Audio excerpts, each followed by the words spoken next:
علی معاذ کی رپورٹ کے مطابق خبر شامل کی جا رہی ہے۔ پنجاب فوڈ اتھارٹی کا صحت دشمن عناصر کے خلاف ایکشن۔ گوندلانوالا روڈ پر معروف بریانی دال چاول پوائنٹ پر چھاپا، سابقہ ہدایت کی خلاف ورزی پر فوڈ پوائنٹ بند۔ استعمال شدہ آئل اور ممنوعہ کھلے رنگوں کے استعمال پر فوڈ پوائنٹ کو بند کیا گیا۔ انتہائی گندا واشنگ ایریا اور چوہوں اور مکھیوں کی بھرمار پائی گئی۔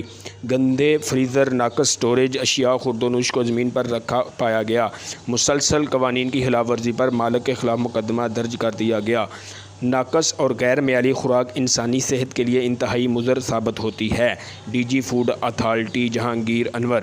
خوراک کا کاروبار کرنے والے پنجاب فوڈ اتھارٹی قوانین پر عمل درآمد یقینی بنائیں۔ قوانین کی خلاف ورزی پر سخت قانونی کارروائی عمل میں لائی جائے گی۔